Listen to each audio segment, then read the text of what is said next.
ನಮಸ್ಕಾರ, ಇದು ವಿಶ್ವಂಬರ ಟಿವಿ. ನಾನು ಗುರುಪ್ರಸಾದ್ ಶಾಸ್ತ್ರಿ. ಪ್ರೈಮ್ ಗೆಸ್ಟ್ ಕಾರ್ಯಕ್ರಮಕ್ಕೆ ಸ್ವಾಗತ.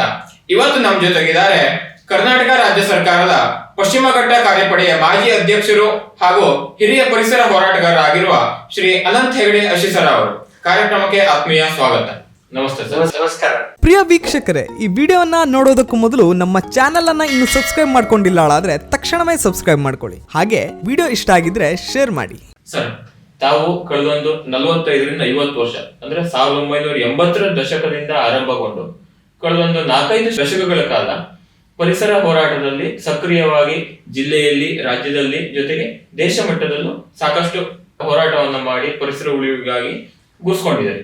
ಒಟ್ಟಾರೆಯಾಗಿ ನಿಮ್ಮ ಈ ಒಂದು 4-5 ದಶಕಗಳ ಅನುಭವದಲ್ಲಿ ಪಶ್ಚಿಮ ಘಟ್ಟ ಒಂದು ಉಳಿವಿನ ಹೋರಾಟ ಅಥವಾ ಅದರ ಚಳುವಳಿ ಹೇಗೆ ನಡೆದು ಬಂತು? ಪಶ್ಚಿಮ ಘಟ್ಟದ ಉದ್ದಕ್ಕೆ ಪರಿಸರದ ಸಂರಕ್ಷಣೆ ಸಲುವಾಗಿ ಬಹಳ ದೊಡ್ಡದಾದಂತಹ ಜನಾಂದೋಲನ ಶುರುವಾಗಿದ್ದೇನೆ ನಮ್ಮ ಉತ್ತರ ಕನ್ನಡ ಜಿಲ್ಲೆಯಲ್ಲಿ ಅಂತ ಹೇಳಿದ್ರೆ ತಪ್ಪಿಲ್ಲ. ಹಲವು ರೀತಿಯ ನೇರವಾದಂತಹ ಆಂದೋಲನಗಳು, ಎಲ್ಲ ದೊಡ್ಡ ಮಟ್ಟದ ಸಭೆಗಳಾಯಿತು ಅಥವಾ ಸೆಮಿನಾರ್ಗಳಾಯಿತು. ಇದರ ಬಗ್ಗೆ ಹಲವಾರು ತಜ್ಞರೆಲ್ಲ ಅಭಿಪ್ರಾಯ ವ್ಯಕ್ತಪಡಿಸಿದ್ರು. ಅಷ್ಟೇ ಅಲ್ಲ, ಪ್ರತ್ಯಕ್ಷ ಸ್ಥಳ ಮಟ್ಟದಲ್ಲಿ ಜನಗಳೇ ಸೇರಿ, ರೈತರೇ ಸೇರಿ, ವನವಾಸಿಗಳೇ ಸೇರಿ ನಡೆಸಿರುವಂಥ, ಮೀನುಗಾರರೇ ಸೇರಿ ನಡೆಸಿರುವಂಥ ಹಲವಾರು ಜನಾಂದೋಲನಗಳನ್ನು ನಾವು 3-4 ದಶಕಗಳಲ್ಲಿ ಉತ್ತರ ಕನ್ನಡ ಜಿಲ್ಲೆಯಲ್ಲಿ ನೋಡಿದ್ದೇವೆ. ನಾನು ಯಾಕೆ ಹೆಚ್ಚು ಒತ್ತು ಕೊಟ್ಟು ಉತ್ತರ ಕನ್ನಡ ಅಂತ ಹೇಳಿದೆ ಅಂದರೆ, ನಾನು ಪಶ್ಚಿಮ ಘಟ್ಟದ ಉದ್ದಕ್ಕೆ ನಮ್ಮ ಕರ್ನಾಟಕದ ಮತ್ತು ಮಹಾರಾಷ್ಟ್ರ, ಕೇರಳ ಈ 3-4 ರಾಜ್ಯಗಳಲ್ಲಿ ನಾವು ಪಶ್ಚಿಮ ಘಟ್ಟ ಉಳಿಸಿ ಪಾದಯಾತ್ರೆ ಅಂತಲೇ ನಾವು 87 ನವೆಂಬರಿಂದ ಜನವರಿ ತಿಂಗಳಲ್ಲಿ 100 ದಿನ ನಡೆಸಿದ್ದೇವೆ. ಮಹಾರಾಷ್ಟ್ರ ಮತ್ತೆ ನಾನು ಹೇಳೋದಲ್ಲ, ತಮಿಳುನಾಡು ಪಾರ್ಟ್ ಸೇರಿ ಕನ್ಯಾಕುಮಾರಿಯಿಂದ. ಇಷ್ಟು ಒಂದು ದೊಡ್ಡದಾದಂತಹ ಒಂದು ಜಾಗೃತಿ ಮೂಡಿಸೋ ಹೊತ್ತಿಗೆ ನಮ್ಮ ಉತ್ತರ ಕನ್ನಡ ಜಿಲ್ಲೆಯಲ್ಲಿ ಬೇಡ್ತಿ ಒಂದು ಏನು ಚಳವಳಿ, ಅದು 80ರ ದಶಕದಲ್ಲಿ ನಡೀತು.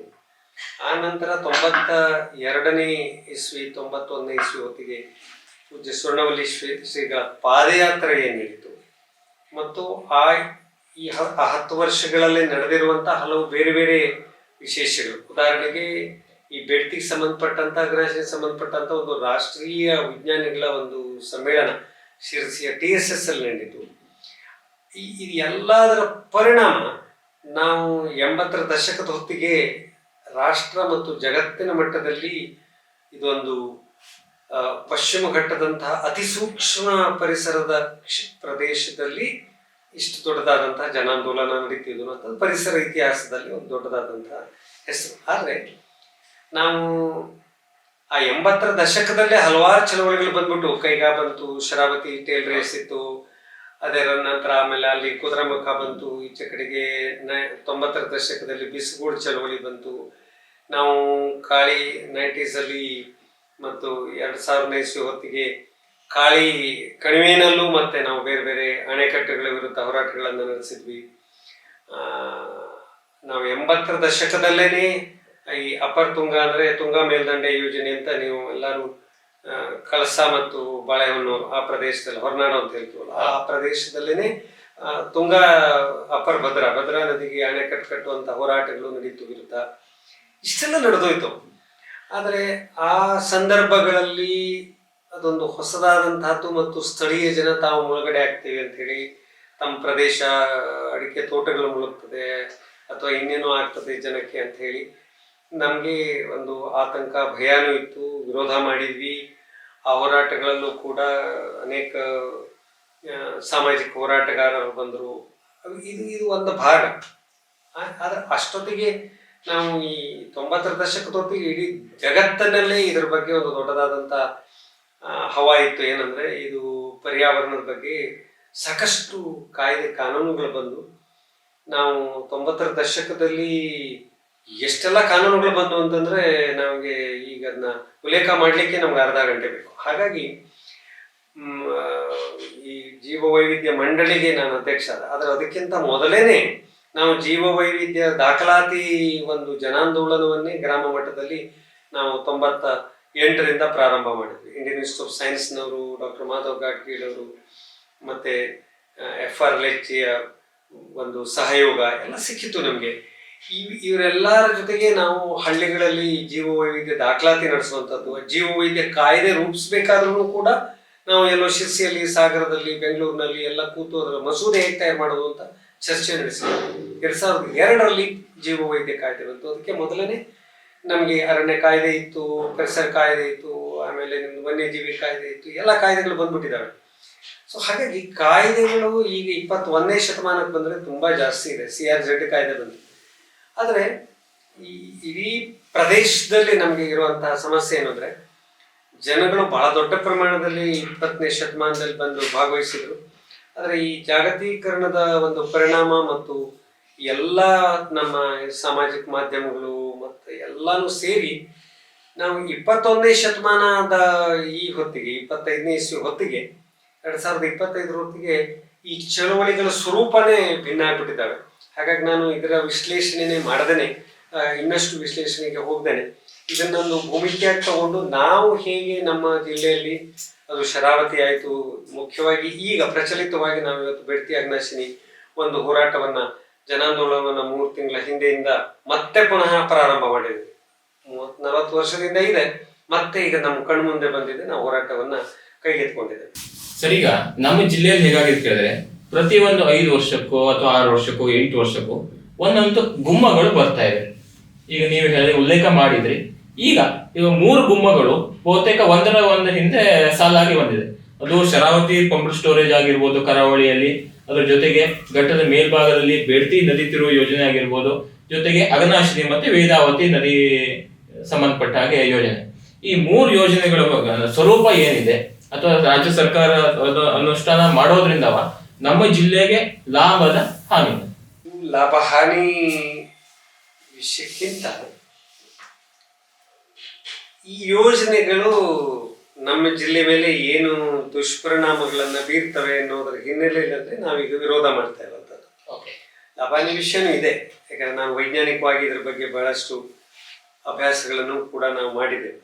ಸಾಮಾನ್ಯವಾಗಿ ಈ ರೀತಿಯ ವಿಶೇಷ ಸಂದರ್ಭ ಅಂದ್ರೆ ಸರ್ಕಾರದ ಬೇರೆ ಬೇರೆ ಯೋಜನೆಗಳು ಬಂದ್ರೆ ಸ್ಥಳೀಯ ಜನ, ಉದಾಹರಣೆಗೆ ಅಲ್ಲೂ ವಿಮಾನ ನಿಲ್ದಾಣ ಮಾಡ್ತಾರೆ, ಎಲ್ಲೋ ಒಂದು ಕಡೆಗೆ ರಸ್ತೆ ಮಾಡ್ಲಿಕ್ಕೆ ಬರ್ತಾರೆ, ಅದರಿಂದ ಸ್ಥಳೀಯ ಜನಕ್ಕೆ ತೊಂದರೆ ಆಗ್ತದೆ. ಇನ್ನೊಂದು ಕಡೆಗೆಲ್ಲೋ ಬೇರೆ ಮೈನಿಂಗ್ ಬರ್ತದೆ. ಎಲ್ಲೋ ಹೋದ್ರೂ ಸ್ಥಳೀಯ ಜನ ವಿರೋಧ ಮಾಡೋದು ಸಹಜ. ಯಾಕೆಂತಂದ್ರೆ ನಾವು ಮನೆ ಮಠ ಕಳ್ಕೊತೀವಿ ಅಂತ. ಆದರೆ ಇದು ಕೇವಲ ಎಲ್ಲೋ ಕೆಲವು ಜನಗಳದ್ದು ಮನೆ ಮಠ ಹೋಗ್ತದೆ, ಮುಳುಗಡೆ ಆಗ್ತದೆ, ಆ ಥರದ ವಿಷಯ ಅಲ್ಲ ಇದು. ಇದು ಇಡೀ ಪಶ್ಚಿಮ ಘಟ್ಟವನ್ನ ಸಮಗ್ರವಾಗಿ ನಾವು ನೋಡಬೇಕಾಗ್ತದೆ. ಈಗ ಅವರು ಹೇಳ್ತಾರೆ, ಶರಾವತಿ ಪಂಪ್ ಸ್ಟೋರೇಜ್ ಯೋಜನೆ ಶರಾವತಿ ಕಣಿವೆಯಲ್ಲಿ ಕೇವಲ 16,000 ಮರ ಹೋಗ್ತದೆ. ಅದನ್ನ ನಾವು ಬೇರೆ ಕಡೆಗಳಲ್ಲಿ ಶಿಫ್ಟು ಮಾಡ್ತಾ ಇದ್ದೇವೆ. ಕೇವಲ ಒಂದು 50-60 ಹೆಕ್ಟೇರ್ ಅರಣ್ಯ ಹೋಗ್ತದೆ, ಬಹಳ ಹೋಗೋದಿಲ್ಲ, ನಾಶನೇ ಆಗೋದಿಲ್ಲ. ನಾವು ಬಹಳ ಎಚ್ಚರಿಕೆ ವಹಿಸಿದ್ದೀವಿ, ಅದನ್ನೂ ಕಮ್ಮಿ ಮಾಡ್ತಾ ಇದ್ದೀವಿ. ಮತ್ತೆ ವೈಜ್ಞಾನಿಕವಾದಂತಹ ತಂತ್ರಜ್ಞಾನದ ಮುಖಾಂತರ ಅಂತೆಲ್ಲ ಅವರು ಯಾರು ಆ ಯೋಜನೆಯನ್ನ ಮಾಡುವಂತವ್ರು ಹೇಳ್ತಾರೆ. ಇದು ಅವ್ರು ಹೇಳುವಂತದ್ದು ಸರಿ. ಸ್ವತಃ ಸಚಿವರೇ ಅಧಿವೇಶನದಲ್ಲಿ ಪರಿಸರ ನಾಶ ಆಗೋದಿಲ್ಲ ಅಂತ ಹೇಳಿಕೆ ಕೊಟ್ಟಿದ್ದಾರೆ. ಇವರು ಏನ್ ಮಾಡ್ತಾರೆ ಅಂದ್ರೆ ಬಿಡಿ ಬಿಡಿಯಾಗಿ ನೋಡ್ತೇವೆ ನಾವು. ನಾನು ಶರಾವತಿನಲ್ಲಿ ಎಷ್ಟಾಗಿದೆ, ಆ ಉಳಿದ ಭಾಗ ಬಿಟ್ಟು ನಾನು ಹೇಳೋದು. ನಾನು ಇಡೀ ಪಶ್ಚಿಮ ಘಟ್ಟವನ್ನ, ಉತ್ತರ ಕನ್ನಡ ಜಿಲ್ಲೆಯನ್ನ, ನಾನು ಇಡೀ ಶರಾವತಿ ನದಿ ಕಣಿವೆಯನ್ನ, ಬೆಡ್ತಿ ನದಿ ಕಣಿವೆಯನ್ನ, ಈ ಅಘನಾಶಿನಿ ಇಡೀ ನದಿಯನ್ನ ಊಟದಿಂದ ಸಮುದ್ರ ಸೇರೋವರೆಗೆ ನಾವು ಇದನ್ನು ಪರಿಶೀಲನೆ ಮಾಡೋದಿಲ್ಲ. ನಾವು ವಿದ್ಯುತ್ ಯುಗಗೋಸ್ಕರ ಇಡೀ ಶಿವಮೊಗ್ಗ ಜಿಲ್ಲೆನಲ್ಲಿ, ನಾನು ಈ ಜಿಲ್ಲೆ ಅಂತ ಹೇಳೋದಿಲ್ಲ, ಶಿವಮೊಗ್ಗ ಜಿಲ್ಲೆನಲ್ಲಿ ಸಾಗರ ಹೊಸನಗರ ತಾಲೂಕಿನ 25 ಭಾಗ ನಾನು ಕಳ್ಕೊಂಡು ಆಗೋಗದು. ಮುಳುಗಡೆನೆ ಹೆಚ್ಚು ಮುಳುಗಡೆ ಆಗೋಗಿದೆ. ಸಾವಿರಾರು ಜನ ಸಂತ್ರಸ್ತರಿದ್ದಾರೆ. ಇವತ್ತು ಅವರಿಗೆ ಭೂಮಿ ಸಿಗದೆ ಕಾಯ್ದೆ ಕಾನೂನುಗಳು, ಅರಣ್ಯ ಕಾಯ್ದೆ, ರೆವಿನ್ಯೂ ಕಾಯ್ದೆ, ಕಾಗದ ಪತ್ರ ಸಿಗಲಿಲ್ಲ ಅಂತ ಹೇಳಿ ಆ 6,000 ಕುಟುಂಬಗಳು ಇವತ್ತು ಸರ್ಕಾರ, ಕೇಂದ್ರ ಸರ್ಕಾರದ ಮಧ್ಯದಲ್ಲಿ ಓಡಾಡ್ಕೊಂಡು ಇದೆ ಆ ಫೈಲ್ಗಳು. ಇದು ಎಲ್ಲಿದ್ದು? ಶರಾವತಿದು. ಇದು ಎಷ್ಟು ವರ್ಷಗಳ ಹಿಂದಾಗಿದ್ದು? ಇದು 60 ವರ್ಷ ಆಗಿದೆ. ಇದು ಒಂದು ಭಾಗ. ಎರಡನೇ ಭಾಗದಲ್ಲಿ ಆ ಶರಾವತಿ ನದಿ ಪ್ರಾಜೆಕ್ಟ್ ಬರುವಂತದ್ದು ಕೇವಲ ಅದಿಷ್ಟೇ ಜಾಗದಲ್ಲಿ. ಅಲ್ಲಿ ನಾವು ಈಗೇನು ನಾವು ಡ್ಯಾಮ್ ತಲ್ಕಲಲೆ ಡ್ಯಾಮಿನ ಕೆಳಗಡೆ ನಮ್ದು ವಿದ್ಯುತ್ ಉತ್ಪಾದನಾ ಕೇಂದ್ರ ಶರಾವತಿ ಇದಿದೆ. ಹೆನ್ನಿ ಅಂತ ಊರಿನ ಹೆಸರು ಹೇಳ್ತೇವೆ. ಅದರ ಪಕ್ಕದ ಭಾಗದಲ್ಲಿ ನಾವು ಪವರ್ ಹೌಸ್ ಅನ್ನೆಲ್ಲ ಅಂಡರ್ಗ್ರೌಂಡ್ ಮಾಡ್ತೇವೆ ಅಂತ. ಕೆಳಗಡೆ ಗೇರ್ಸೊಪ್ಪಾದಲ್ಲಿಂದ ಡ್ಯಾಮ್ ಹತ್ತಿರದಿಂದ ನಾವು ನೀರನ್ನ ಪಂಪ್ ಮಾಡ್ತೀವಿ ಅಂತ. ಅದಕ್ಕೆ ಒಂದು ಕಾಲುವೆ ಮಾಡ್ತೇವೆ, ಚಾನೆಲ್ ಮಾಡ್ತೇವೆ, ಪೈಪ್ ಲೈನ್ ಮಾಡ್ತೇವೆ, ಇತ್ಯಾದಿ ಇತ್ಯಾದಿ ಆಧುನಿಕವಾದಂತಹ ತಂತ್ರಜ್ಞಾನ ಇದೆ. ಎಲ್ಲೂ ಯಾರಿಗೂ ಹಾನಿ ಇಲ್ಲ ಅಂತ ಅವರು ಘಂಟಾಘೋಷವಾಗಿ ಇಂಜಿನಿಯರ್ಸ್ಗಳು ತುತ್ತೂರಿ ಓದ್ತಾ ಇದ್ದಾರೆ. ಯಾಕೆ ನಾನು ತುತ್ತೂರಿ ಶಬ್ದ ಬಳಸಿದೆ ಅಂದ್ರೆ, ಅವರು ಯೋಜನೆ ಮಾಡುವಂಥವ್ರು ಅವರು ಅದನ್ನೇ ಹೇಳ್ಕೊಂಡೇ ಹೋಗೋದು. ಆದರೆ ಆ ಇಡೀ ಪ್ರದೇಶದ ಮೇಲೆ, ಕಣಿವೆ ಮೇಲೆ ಏನು ಪರಿಣಾಮ ಆಗ್ತದೆ ಇದ್ರ ಬಗ್ಗೆ ನಾವು ಭಾರತೀಯ ವಿಜ್ಞಾನ ಸಂಸ್ಥೆಯಿಂದ ಅದೇ ಕರ್ನಾಟಕ ಪವರ್ ಕಾರ್ಪೊರೇಷನ್ ಒಂದು ಪ್ರಾಯೋಜನೆ ಮಾಡಿಸಿ ಅವರೇನೇ ಅಧ್ಯಯನ ಮಾಡೋ ಹಾಗೆ ಮಾಡಿ ರಿಪೋರ್ಟ್ ಅನ್ನು 2004ರಲ್ಲಿ ಕೊಟ್ಟಿದ್ದಾರೆ. ಇಡೀ ಶರಾವತಿ ಕಣಿವೆ ಜರ್ಜರಿತ ಆಗಿದೆ. ಇನ್ನು ಮುಂದೆ ಅಲ್ಲಿ ಬೃಹತ್ ಯೋಜನೆಗಳನ್ನ ತರಬಾರದು. ಈ ತರ ಮೇಜರ್ ಪ್ರಾಜೆಕ್ಟ್ಸ್ ನೀವು ಹೋಗಿ ಅಲ್ಲಿ ಅಗಿಯೋದು, ಕಟ್ ಮಾಡೋದು, ಪೈಪ್ಲೈನ್ ಹಾಕೋದು, ಚಾನಲ್ ಮಾಡೋದು, ರಸ್ತೆ ಮಾಡೋದು, ಗಣಿ ಮಾಡೋದು, ಪವರ್ ಲೈನ್ ಮಾಡೋದು, ಇವೆಲ್ಲ ಸಂಗತಿಗಳು ಈ ಶರಾವತಿ ಪಂಪ್ ಸ್ಟೋರೇಜ್ ನಲ್ಲಿ ಇದೆ. ನೋಡ್ಲಿಕ್ಕೆ ಅವ್ರು ಹೇಳೋದೇನು, ನನ್ನ 40 ಎಕರೆ 50 ಎಕರೆ 16,000 ಮರ. ಇದೆಲ್ಲ ನಮ್ಗೇನು ಅನ್ನಿಸ್ತದೆ ಕೇಳಿದ್ರೆ, ಓ ಇಷ್ಟೇ ಇದೆಯಲ್ಲ, ಯಾಕೆ ಇವರೆಲ್ಲ ಇಷ್ಟೆಲ್ಲ ವಿರೋಧ ಮಾಡ್ತಾರೆ, ಇವ್ರದ್ದು ಎಲ್ಲೋ ಸ್ವಹಿತಾಸಕ್ತಿ ಇದೆ ಹೇಳುವ ಮಟ್ಟಕ್ಕೆ ಅವರು ನಮಗೆ ಗೋಬೆ ಕೂರಿಸಿರ್ತಾರೆ. ಆದ್ರೆ ಹಾಗಲ್ಲ. ನನಗೆ ಕಟ್ಟ ಕಡೆಯ ಅಲ್ಲಿ ಸಮುದ್ರ ಸೇರುವಂತಹ ಪ್ರದೇಶದಲ್ಲಿರುವಂತಹ ಮೀನುಗಾರರು, ಗೇರ್ಸೊಪ್ಪಾದಿಂದ ಹೊನ್ನಾವರದವರೆಗೆ ಎರಡೂ ಸೈಡಲ್ಲಿ ಇರುವಂತ ಸುಮಾರು ಒಂದು 40-45 ಸಾವಿರ ಜನ ರೈತರು ಒಟ್ಟು ಸೇರಿ ನಾನು ಹೇಳಿದ್ರು. ಎರಡು ಭಾಗ ನಮ್ದು ನದಿ ಸಂಸ್ಕೃತಿ ಅಂತ ಕರಿತೇವೆ. ನದಿಯ ಆಚೆ ಈಚಿನಲ್ಲಿ, ಹೊಳೆಯ ಆಚೆ ಈಚಿನಲ್ಲಿ, ಕೆರೆಗಳ ದೊಡ್ಡ ದೊಡ್ಡ ಬಯಲುಸೀಮೆ ಕೆರೆಗಳ ಸುತ್ತಮುತ್ತ ಪ್ರದೇಶಗಳಲ್ಲಿ ನಾವು ಜನಜೀವನ, ನಮ್ಮ ಹಳ್ಳಿಗಳು, ನಮ್ಮ ಪಟ್ಟಣಗಳು ಬೆಳಕೊಂಡು ಬಂದಿರೋದು. ನಾ ಡಿಸೋಜ ಅವರು ಬರೆದಿರೋ ಏನು ಆ ಸುತ್ತಮುತ್ತಲಿನ ಕಾದಂಬರಿಗಳು ಆ ಪ್ರದೇಶದ ಬಗ್ಗೆ ಬರೀತಾರೆ. ಅದನ್ನು ಓದಿದ್ರೆ ನಮ್ಗೆ ಅರ್ಥ ಆಗುತ್ತೆ ಕಳೆದ 100 ವರ್ಷದಲ್ಲಿ ಏನಾಯ್ತು ಅಂತ. ಹೀಗೆ ನಮ್ದ ನದಿ ಅಕ್ಕಪಕ್ಕದಲ್ಲೇ ನಾವು ಬಹಳ ರೈತರು ಬಂದ್ಬಿಟ್ಟಿದೀವಿ. ಈಗ ಬಹಳ ದೊಡ್ಡ ಪ್ರಮಾಣದಲ್ಲಿ ರೈತರಲ್ಲಿ ಬೇಸಾಯ ಮಾಡ್ತಿದ್ದಾರೆ. ತೆಂಗು ಬೆಳಿತಾರೆ, ಅಡಿಕೆ ಬೆಳಿತಾರೆ, ಭತ್ತ ಬೆಳಿತಾರೆ. ಈಗ ನೀವು ಉಸ್ಕಿನ ಬಗ್ಗೆ, ಬಹಳ ಮರಳಿನ ಬಗ್ಗೆ ಹೇಳ್ತಾ ಇದ್ದಾರೆ. ತುಂಬಾ ಪ್ರದೇಶದಲ್ಲಿ ಅಕ್ರಮ ಮರಳು ಬಿಡಿ, ಮರಳನ್ನು ಅಧಿಕೃತವಾಗಿ ತೆಗೆಯುವಂತ ಕೆಲಸ ಮಾಡ್ತಾರೆ. ಏನ್ ಬೇಕು, ಬಹಳ ದೊಡ್ಡ ಪ್ರಮಾಣದಲ್ಲಿ ಇಲ್ಲಿ ಜನಸಂಖ್ಯೆ ಇದೆ. ನಾನು ಹೇಳಿದೆ ಗೇರ್ಸೊಪ್ಪಾದಿಂದ ಹೊನ್ನಾವರದಲ್ಲಿ ಆ 2 ದಡಗಳಲ್ಲಿ ನಮಗೆ ಒಂದು 1,00,000ಕ್ಕಿಂತ ಹೆಚ್ಚು ಜನಗಳ ಮೇಲೆ ದೊಡ್ಡದಾದಂತಹ ದುಷ್ಪರಿಣಾಮ ಆಗ್ತದೆ.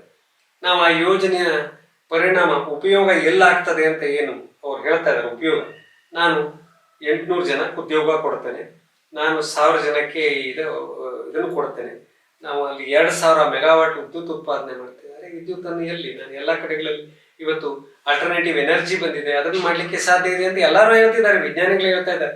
ಆದರೆ ಸರ್ಕಾರ ಇದನ್ನ ಸಮಗ್ರವಾಗಿ ನೋಡಲ್ಲ. ಈಗ ಮಾಡಿರುವಂತಹ ಸ್ಟಡೀಸ್ ಏನಾಗಿದೆ ಅಂತ ನೋಡಲ್ಲ. ಶರಾವತಿ ಬಗ್ಗೆ ಮಾತಾಡ್ತೀನಿ. ಶರಾವತಿ ಪಂಪ್ ಟೇಲ್ ರೇಸ್ ಆಗ್ಬೇಕಾದ್ರೆ, ಅಂದ್ರೆ ಗೇರ್ಸೊಪ್ಪಾದ ಯೋಜನೆ ಆಗ್ಬೇಕಾದ್ರೆ ಅವಾಗ್ಲೂ 1000 ಎಕರೆ ಅರಣ್ಯ ಮುಳುಗ್ತು. ಬಹಳ ಫೈಟ್ ಮಾಡಿದ್ವಿ, ಹೈಕೋರ್ಟ್ ಹೋಗಿ ಸ್ಟೇನು ತಂದ್ವಿ. ಆಮೇಲೆ ಹೇಳಿದ್ರು ನಾವು ದುಡ್ಡು ಖರ್ಚು ಮಾಡ್ಬಿಟ್ಟಿದೀವಿ, ಏನ್ ಮಾಡಕ್ಕಾಗಲ್ಲ ಅಂತ. ಸರಿ, ಅವ್ರು ಮಾಡಿ ಮುಗೀತು. ಈಗ ಇನ್ನೂ ಎಷ್ಟು ಯೋಜನೆ ಬೇಕು? ನಮ್ಮ 3-4 ಡ್ಯಾಮ್ಸ್ ಇದ್ದಾವೆ ಅಲ್ಲಿ. ಅದರದ್ದು ಒಂದು ಕ್ಯಾರಿಂಗ್ ಕೆಪಾಸಿಟಿ ಇದೆ. ನಮ್ಮ ಉತ್ತರ ಕನ್ನಡ ಜಿಲ್ಲೆಯ ಕ್ಯಾರಿಂಗ್ ಕೆಪಾಸಿಟಿ ಸ್ಟಡೀಸ್ ಈಗ ನಮಗೆ ಅವರು ಮಾಡಿ 14ರಲ್ಲಿ ವರದಿ ಕೊಟ್ಟಿದ್ದಾರೆ. ಶರಾವತಿ ಬಗ್ಗೆ ವರದಿಯನ್ನು 2002ರಲ್ಲೇ ಕೊಟ್ಟಿದ್ದಾರೆ. ಇಷ್ಟೆಲ್ಲ ಇದ್ರೂ ಕೂಡ ನೀವು ಯಾಕೆ ಮಾಡ್ಲಿಕ್ಕೆ ಹೋಗ್ತೀರಿ? ಯಾರಿಗೆ ಕೇಳಬೇಕು? ನಾನು ಪವರ್ ಕಾರ್ಪೊರೇಷನ್ ಅವ್ರು ಕೇಳಿದ್ರೆ ಅವನ ಫೈಲೇ ತೆಗೆದು ನೋಡ್ಲಿಲ್ಲ, ನಮ್ಮ ಪುಸ್ತಕ ತೆಗೆದು ನೋಡ್ಲಿಲ್ಲ. ಈಚೆ ಕಡೆಗೆ ನದಿ ಜೋಡಣೆ, ಬೆಡ್ತಿ ಮತ್ತು ಅಘನಾಶಿನಿ ಕಣಿವೆ ಬಗ್ಗೆ ಇವ್ರು ಏನ್ ನದಿ ತಿರುವು ಯೋಜನೆಗಳ ಬಗ್ಗೆ ಪ್ರಸ್ತಾಪ ಮಾಡ್ತಾ ಇದ್ದಾರೆ. ಇವರು 25 ವರ್ಷದಲ್ಲಿ ಇದು ನಡ್ಕೊಂಡು ಬಂದಿದೆ. ನಾವು ಅವರನ್ನ ತಡೆದು ನಿಲ್ಲಿಸಿ ಹೋರಾಟ ಮಾಡಿ ಎಲ್ಲ ಮಾಡಿದ್ದೀವಿ. ಮತ್ತೆ ಈ ಕಳೆದ ವರ್ಷದಿಂದ ಈಗ ಅವರು ಸ್ಟಾರ್ಟ್ ಮಾಡಿದ್ದಾರೆ ಈ ಪ್ರಸ್ತಾವನೆಯನ್ನ. ಈಗ ನಮಗೆ ಅವರು DPR ಹೇಳೋ ಹಂತಕ್ಕೆ ಬಂದಿದ್ದೀವಿ ಅಂತ ಹೇಳ್ತಾ ಇದ್ದಾರೆ, ಡೀಟೇಲ್ ಪ್ರಾಜೆಕ್ಟ್ ರಿಪೋರ್ಟ್. ಆದ್ರೆ ಆ ಇಡೀ ಯೋಜನೆ ಮಾಡೋರಿಗೆ ನಮ್ಮ ಈ ನದಿ ಕಣಿವೆಗಳ ಪರಿಸ್ಥಿತಿ ಏನು, ಕುಮಟಾದಲ್ಲಿ, ಅಘನಾಶಿನಿನಲ್ಲಿ, ಅಲ್ಲ ಅಂಕೋಲಾ ತಾಲೂಕಿನಲ್ಲಿ ಆ ಮೀನುಗಾರರ ಪರಿಸ್ಥಿತಿ ಏನು, ಆ ಸಮುದ್ರದ ಪರಿಸ್ಥಿತಿ ಏನು, ಸಮುದ್ರಕ್ಕೆ ನಮ್ಮ ಈ ನದಿ ಅಘನಾಶಿನಿದು ಬೇಡ್ತಿದೆ ನೀರು ಹೋಗದೆ ಹೋದ್ರೆ ಏನಾಗ್ತದೆ? ಇದನ್ನ ವಿಜ್ಞಾನಿಗಳ ವರದಿ ನಾವು ನೋಡ್ಬೇಕು ತಾನೆ, ಈ ಪ್ರದೇಶ ಜನಗಳ ಅಭಿಪ್ರಾಯ ತೆಗೆದುಕೊಳ್ಬೇಕು ತಾನೆ. ನೀವು ಇಲ್ಲಿರುವಂತಹ ರೈತರು ಏನೇನು ನದಿ ಮೇಲೆ ಅವಲಂಬಿಸಿದ್ದಾರೆ ಇದನ್ನು ನೋಡ್ಬೇಕಿತ್ತು. ನಾವು ಖಂಡಿತವಾಗಿ ಇದನ್ನು ಕೇವಲ ಸ್ಥಳೀಯ ಜನರ ಮೇಲೆ ಆಗುವಂತ ಪ್ರಹಾರ ಅಂತ ನೋಡ್ತಾ ಇಲ್ಲ. ಇದನ್ನ ಸಮಗ್ರವಾಗಿ ಇಲ್ಲಿರುವಂತಹ ಅರಣ್ಯ, ಇಲ್ಲಿರುವಂತಹ ನದಿ ಕಣಿವೆಗಳು, ಇಲ್ಲಿರುವಂತಹ ವನ್ಯಜೀವಿಗಳು, ಇಲ್ಲಿರುವಂತಹ ರೈತರು, ವನವಾಸಿಗಳು, ಮೀನುಗಾರರು, ಇವರೆಲ್ಲರೂ ಜೀವ ವೈವಿಧ್ಯ ಹೇಳುವಂತ ಒಂದು ಚೌಕಟ್ಟಿನಲ್ಲಿ ಇದೆಲ್ಲದೂ ಸೇರ್ತದೆ. ನನ್ನ ನೀವು ಆ ಮನುಷ್ಯರಲ್ಲಿರುವಂತಹ ಎಲ್ಲಾ ಅಪರೂಪದ ವೈವಿಧ್ಯಗಳಿದೆಯಲ್ಲ, ಇದನ್ನ ನೀವು ತಗೊಂಡೋಗಲ್ಲಿ ಬೆಂಗಳೂರಿನಲ್ಲಿ ಆ ಅಪಾರ್ಟ್ಮೆಂಟ್ಗಳಲ್ಲಿ ಈ ವೈವಿಧ್ಯವನ್ನು ನೋಡೋದಕ್ಕೆ ಸಾಧ್ಯ ಇಲ್ಲ. ಇಲ್ಲಿ ಮಾತ್ರ ವೈವಿಧ್ಯ ಇದೆ. ಈಗಷ್ಟೇ ನಿಮಗೆ ಹೇಳ್ತಾ ಇದ್ದೆ ಹೇಗೆ ಇಲ್ಲಿಯ ಸಾವಯವ ಕೃಷಿ ಇದೆ, ಇಲ್ಲಿರುವಂತಹ ಈ ಮೀನಿನ ತಳಿಗಳಿದೆ, ಇದು ಎಲ್ಲದರ ಬಗ್ಗೆ ನಮ್ಮ ಹತ್ರ ಅಭ್ಯಾಸ ಇದೆ. ಕರಾವಳಿನಲ್ಲಿ ಅತ್ಯಂತ ಅಪರೂಪದ ಒಂದು ವೈವಿಧ್ಯತೆ ಇದೆ ಕರಾವಳಿದು. ಅದನ್ನ ನಾಶ ಮಾಡ್ಲಿಕ್ಕೆ ಅಲ್ಲಿ ಒಂದು ದೊಡ್ಡದಾದಂತ ಸಮುದ್ರ ತೀರದಲ್ಲಿ ಪ್ರಾಜೆಕ್ಟ್ ಮಾಡ್ತೇವೆ. ಇದು ಏನಾಗಿದೆ, ಇಡೀ ಉತ್ತರ ಕನ್ನಡಕ್ಕೆ ಏನಾಗಿದೆ, ಕೈಗಾ ಪ್ರಾಜೆಕ್ಟ್ ಬಂತು, ಈಚೆ ಕಡೆಗೆ ಡ್ಯಾಮ್ಸು ಕಾಳಿಗೆ ಬಂತು, ಈಚೆ ಕಡೆ ಬಹಳ ದೊಡ್ಡ ಪ್ರಮಾಣದಲ್ಲಿ ರೈಲ್ ಬರ್ತಾ ಇದೆ, ಈಚೆ ಕಡೆ ದೊಡ್ಡ ದೊಡ್ಡ ಹೈವೇಗಳು ಬಂದು ಹೋಗಿದ್ದಾವೆ, ಕೊಂಕಣ್ ರೈಲ್ವೆ ಇದೆ. ನಾವು ಬಹಳಷ್ಟು ಕಳ್ಕೊಂಡಿದ್ದೀವಿ. ಈಗ ಇದೇನು ಬಂತು ಲೇಟೆಸ್ಟ್, ನಾವು ಈ 15 ವರ್ಷದಲ್ಲಿ ಬಹಳ ದೊಡ್ಡ ಪ್ರಮಾಣದಲ್ಲಿ ಭೂಕುಸಿತ ಆಗ್ತಾ ಇದೆ. ಸೊ ಇದು ಲೇಟೆಸ್ಟ್ ಅಡಿಷನ್ ಈ ಕ್ಲೈಮೇಟ್ ಚೇಂಜ್. ಸೊ ಈ ಭೂಕುಸಿತದಿಂದ ನಾವು ಈ ಹಿಂದೆ ಆಗದೆ ಇರುವಂತ ಎಲ್ಲಾ ಸಂಗತಿಗಳನ್ನ ಬಿಟ್ಟು ನಾವು ಕಷ್ಟಪಡ್ಬೇಕಾಗಿದೆ. ಒಂದೇ ಊರಲ್ಲಿ ಒಂದೇ ಗುಡ್ಡದಲ್ಲಿ 20 ಜನ ನಾವು ಸತ್ತೋದ್ವಿ. ಅಲ್ಲಿ ಸತ್ತೋದ್ರು ಇದರೊಳಗೆ ನಾವು ಕಾರವಾರದಲ್ಲಿ ಇದು ಮೊನ್ನೆ ಅಂಕೋಲ. ಸೊ ಇದು ನಾನು ಹೇಳ್ತಾರದು 2009ರಲ್ಲಿ ಕಾರವಾರದಲ್ಲಿ ಕುಸಿತ. ಅದು ಯಾಕಾಯ್ತು? ಕಾರಣ ಕಣೆಗದೇನೆ, ನಮ್ದು ಸಿಕ್ಕಾಪಟ್ಟ ಸುತ್ತಮುತ್ತ ಇಡೀ ಕಾರವಾರ ಅಂಕೋಲದ ಬಹಳ ದೊಡ್ಡ ಪ್ರಮಾಣದ ಡೆವಲಪ್ಮೆಂಟ್ ಪ್ರಾಜೆಕ್ಟ್ಸ್. ಅದು ಬೇರೆ ಇನ್ನೇನು ಕಾರಣನೇ ಇಲ್ಲ, ಕೊಚ್ಚಿ ಆಗ್ಬಿಟ್ವಿ ನಾವು ಗುಡ್ಡನ. ಸೊ ಅದೇ ರೀತಿನಲ್ಲಿ ಈಗ ಲೆಕ್ಕ ತಗೊಳ್ಳಿಕ್ಕೆ ಹೋದ್ರೆ ಅವ್ರ ಕೈಲಿದೆ, ನಾವು ಅದನ್ನ ಎಲ್ಲಿ ನೋಡ್ಕೊಂಡು ಬರ್ತೇವೆ. ಎಷ್ಟು ಕಡೆಗೆ ಉತ್ತರ ಕನ್ನಡದಲ್ಲಿ ಭೂಕುಸಿತ ಆಗಿದೆ ಕಳೆದ ವರ್ಷ, 2 ವರ್ಷದ ಮಳೆಗಾಲದಲ್ಲಿ, 3 ವರ್ಷದ ಮಳೆಗಾಲದಲ್ಲಿ ಅತಿ ಹೆಚ್ಚು ಮಳೆ ಬೀಳ್ತಾ ಇದೆ. ಅವರು 120 ಕೊಟ್ರು, 150 ಕೊಟ್ರು. ಇದರೊಳಗೆ ಮುಟ್ಟಳ್ಳಿ ಒಳಗೆ 4-5 ಜನ ಸತ್ರು, ಆಯ್ತು ಸತ್ತೋರು, ಅವ್ರಿಗೆ ಒಂದು ಪರಿಹಾರ ಕೊಟ್ರಿ, ಮುಗೀತು. ಅಲ್ಲಿ ಕಾರಣ ಏನು, ಅಲ್ಲಿ ಗಣಿಗಾರಿಕೆ ನಡೆದಿತ್ತು, ಅದರಿಂದ ಕುಸಿತು. ಇಲ್ಲ ಹೈವೇನ ದೊಡ್ಡ ದೊಡ್ಡ ಬಂಡೆ ನಾವು ನೇರ ಕಟ್ ಮಾಡಿದ್ವಿ ಹೇಳೋದನ್ನ ಮೊನ್ನೆ ನಮ್ಮ ಭೂಗರ್ಭ ಶಾಸ್ತ್ರಜ್ಞ ಡಾಕ್ಟರ್ ಶ್ರೀನಿವಾಸ ರೆಡ್ಡಿ ಅವರು ಹೇಳಿದ್ರು. ಯಾಕೆ ಈ ತರ ಆಗ್ತದೆ, ಇದನ್ನೆಲ್ಲಾನು ಹೇಳಿದ್ವಿ ನಾವು ಅವೈಜ್ಞಾನಿಕವಾಗಿ. ಹೈವೇ ಮಾಡ್ತೀವಿ, ತಪ್ಪು, ಆ ರೀತಿ ಕಟ್ ಮಾಡಬೇಡಿ ಅಂತ.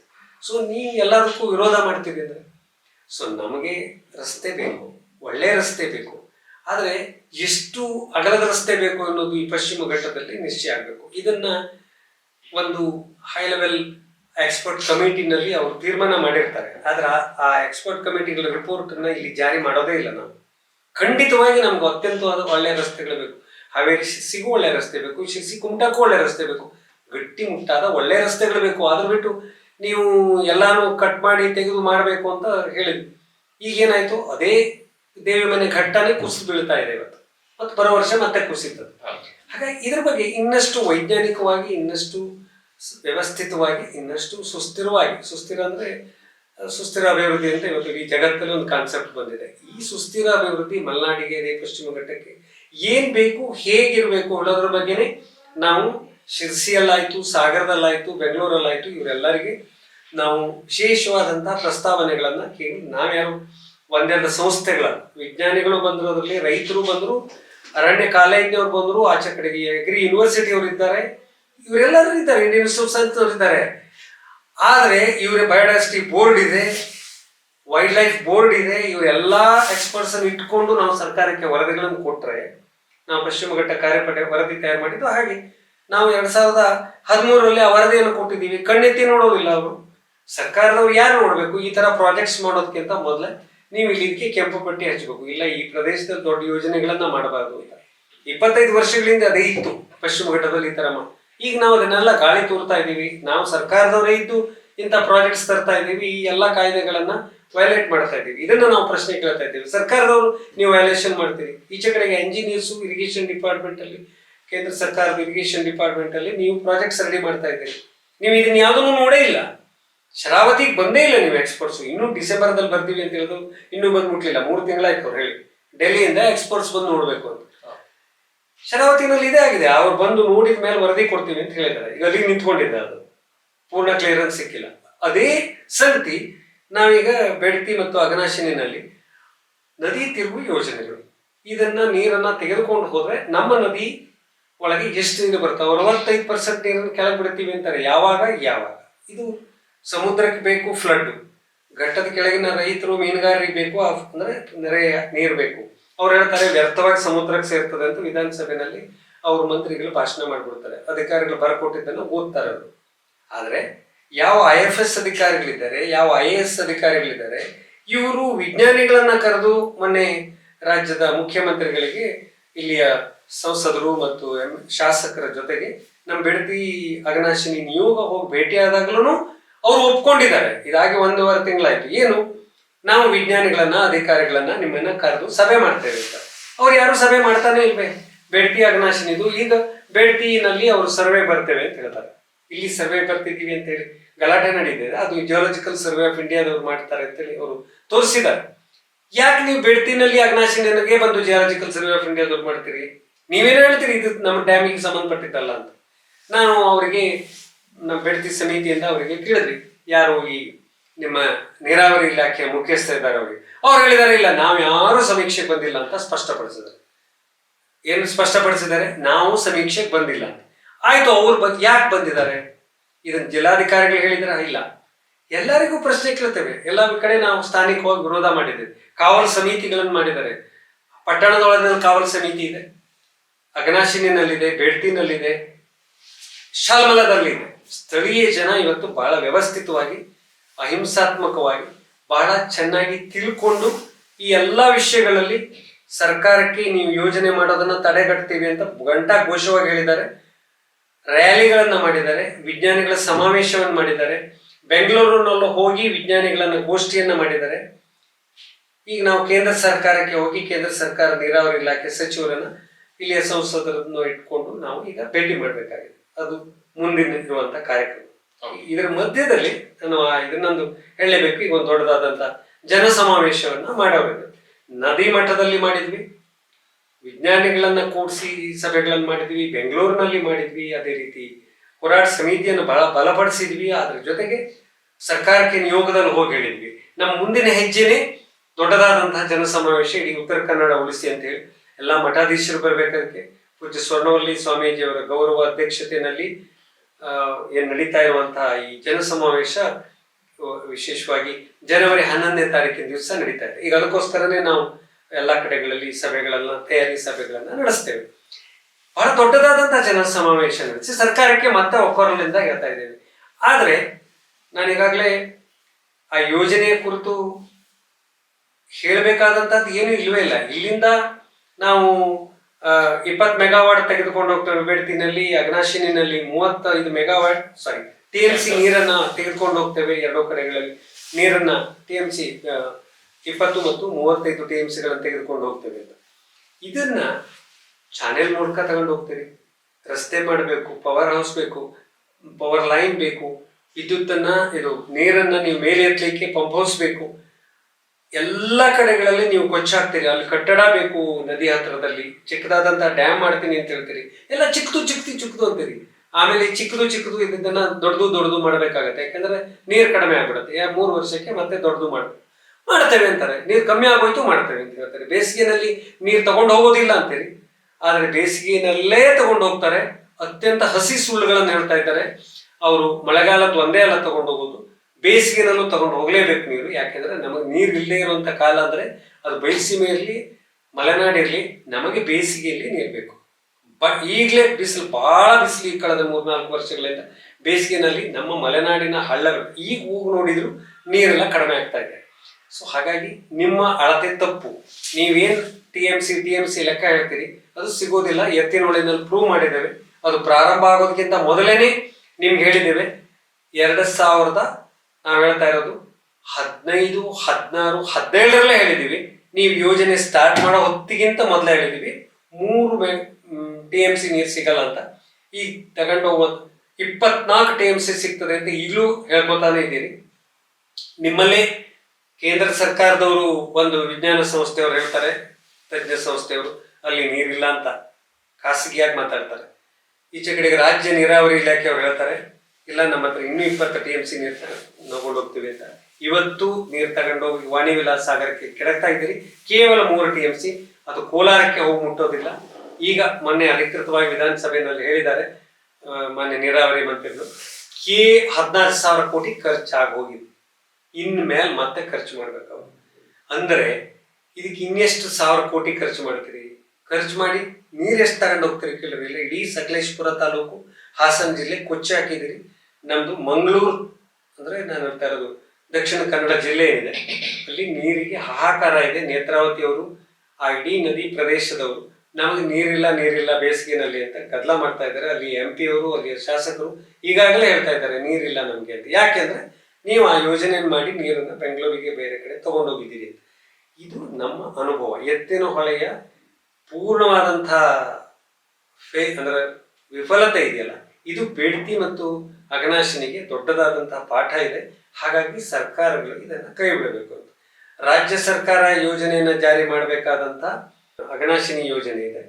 ಕೇಂದ್ರ ಸರ್ಕಾರದಿಂದ ಜಾರಿ ಮಾಡುವಂತ ಬೇಡ್ತಿ ಯೋಜನೆ ಇದೆ. ಅಂದ್ರೆ ಅವ್ರು ಮಾಡೋದು ಅಂದ್ರೆ ಅರ್ಥ ಇವರೆಲ್ಲ ಸೇರ್ ಮಾಡ್ಕೋಬೇಕು. ಆದ್ರೆ ದುಡ್ಡು ಕೊಡೋರು ಅದು ಕೇಂದ್ರ ಸರ್ಕಾರ ಬೇಡ್ತಿಗೆ, ರಾಜ್ಯ ಸರ್ಕಾರದ ಯೋಜನೆ ಇದು ಅಘನಾಶಿನಿ ಇದು. ಸೊ ಇವರೆಲ್ಲರೂ ಬರೀ ವ್ಯರ್ಥವಾದಂತಹ ಯೋಜನೆಗಳು. ಇದು ಯಾರಿಗೋಸ್ಕರ ಮಾಡ್ತಾ ಇದ್ದೀರಿ ಅನ್ನುವಂಥ ಪ್ರಶ್ನೆನ ಜನಸಾಮಾನ್ಯರಿಂದ ಹಿಡಿದು ದೊಡ್ಡ ವಿಜ್ಞಾನಿಗಳವರೆಗೆ ಇವತ್ತು ಕೇಳ್ತಾ ಇದ್ದಾರೆ. ಬೆಂಗಳೂರಿನ ನಮ್ಮ ಬೆಡ್ತಿ ಒಂದು ದೊಡ್ಡ ಸಭೆಯಲ್ಲಿ ಒಬ್ಬರು ವಿಜ್ಞಾನಿಗಳೇ ಹೇಳ್ತಾರೆ ಇದು ಸೂಟ್ ಕೇಸಿನ ಯೋಜನೆ ಅಂತ.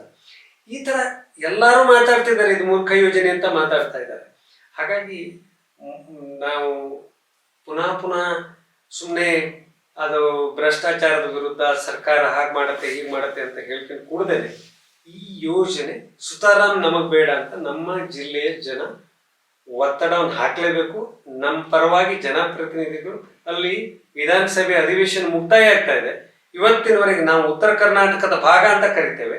ನಮ್ಮ ಜಿಲ್ಲೆಯ ಶಾಸಕರು ನಾವು ಬೆಳಗಾವಿ ಅಧಿವೇಶನದಲ್ಲಿ ಈ ಬಗ್ಗೆ ಯಾರು ಚಕಾರವನ್ನೇ ಮಾತಾಡಬೇಕು. ಇದು ಎಂತ ವಿಪರ್ಯಾಸ. ನಾವಿಲ್ಲಿ ಎಲ್ಲರೂ ಸೇರಿ ಇದಕ್ಕೆಲ್ಲ ಜನರ ಪ್ರತಿನಿಧಿಗಳು ಬೆಂಬಲ ಕೊಟ್ಟಿದ್ದಾರೆ, ಅವರು ಪತ್ರನೂ ಕೊಟ್ಟಿದ್ದಾರೆ, ಅವ್ರು ಭಾಗವಹಿಸಿದ್ದಾರೆ, ನಮ್ಮ ಸಭೆಗಳಲ್ಲಿ ಭಾಗವಹಿಸ್ತಾನೂ ಇದ್ದಾರೆ, ಬೆಂಬಲ ಇದೆ ನಮ್ಮ ಜಿಲ್ಲೆನಲ್ಲಿ. ಆದ್ರೆ ನಾವು ಇನ್ನೂ ಅದ್ರ ಬಗ್ಗೆ ಧ್ವನಿ ಎತ್ತಿಲ್ಲ. ಆದ್ರೆ ಸರ್ಕಾರಕ್ಕೆ ನಿಯೋಗದಲ್ಲಿ ಬಂದಿದ್ದಾರೆ, ನಮ್ಮ ಬೆಂಬಲವನ್ನ ಇಲ್ಲಿ ಕೊಟ್ಟಿದ್ದಾರೆ. ಆ ಬಗ್ಗೆ ನಾವು ಅವ್ರನ್ನ ವಿಶ್ವಾಸ ಇಡಲೇಬೇಕು.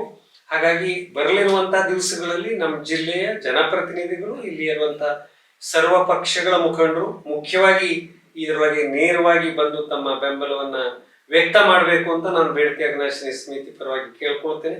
ಜೊತೆಗೆ ನಮ್ಮ ಇಡೀ ಏನು ಈ ಪ್ರದೇಶದ ಜನ ಸಮುದಾಯಗಳಿದ್ದಾವೆ, ಇದು ಯಾವುದೋ ಪಕ್ಷಗಳು ಅಂತ ನಾನು ಕೇವಲ ಮಾತಾಡಲ್ಲ, ಎಲ್ಲ ಪಕ್ಷಗಳು ಬೆಂಬಲ ಕೊಟ್ಟಿದ್ದಾವೆ. ಆದ್ರೆ ಮುಖ್ಯವಾಗಿ ಹಲವಾರು ಜಾತಿ ಸಮಾಜಗಳಿದ್ದಾವೆ, ಹಿಂದೂ, ಮುಸ್ಲಿಂ, ಕ್ರೈಸ್ತರು, ಎಲ್ಲಾ ಜಾತಿ ಜನಾಂಗಗಳಿದ್ದಾವೆ.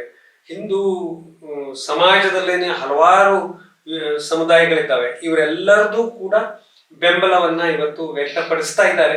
ಬಟ್ ಇನ್ನಷ್ಟು ಗಟ್ಟಿ ಧ್ವನಿಯಲ್ಲಿ ನಾವು ಸಾಮಾಜಿಕ ಕ್ಷೇತ್ರದಲ್ಲಿರುವಂತಹ ಜನಗಳು ಈ ಒಂದು ಜನಾಂದೋಲನದಲ್ಲಿ ಪಾಲ್ಗೊಳ್ಳಬೇಕು ಎನ್ನುವಂತಹ ಕರೆಯನ್ನ ನಾವು ಬೇಡ್ತಿ ಅಘನಾಶಿನಿ ಕೊಳ್ಳ ಸಂರಕ್ಷಣಾ ಸಮಿತಿ ಪರವಾಗಿ ನೀಡಿದ್ದೇವೆ. ಪೂಜ್ಯ ಸುವರ್ಣವಲ್ಲಿ ಸ್ವಾಮೀಜಿಯವರು ಇದರ ಬಗ್ಗೆ ಪುನಃ ಒತ್ತನ್ನ ಕೊಟ್ಟಿದ್ದಾರೆ. ಮತ್ತು ಈ ಹಿಂದಿನಂತೆ ನಾವು ಒಂದೇ ಧ್ವನಿಯಲ್ಲಿ, ಏಕಧ್ವನಿಯಲ್ಲಿ ನಾವು ಈ ಬೇಡ್ತಿ ಅಘನಾಶಿನಿ ಒಂದು ಕಣಿವೆಗಳ ಸಂರಕ್ಷಣೆ ಜನಾಂದೋಲನದಲ್ಲಿ ಯಶಸ್ವಿಗೊಳಿಸ್ತೇವೆ ಅಂತ, ನಾವು ಯಶ ಪಡಿತೀವಿ ಅನ್ನುವಂತ ಪೂರ್ಣವಾದಂತಹ ಆತ್ಮವಿಶ್ವಾಸ ನಮ್ಗೆಲ್ಲರಿಗೂ. ವೀಕ್ಷಕ ಮಹಾಪ್ರಭುಗಳೇ, ನಮ್ಮ ಚಾನಲ್ ಅನ್ನು ಸಬ್ಸ್ಕ್ರೈಬ್ ಮಾಡಿ, ಶೇರ್ ಮಾಡಿ, ಪ್ರೋತ್ಸಾಹಿಸಿ.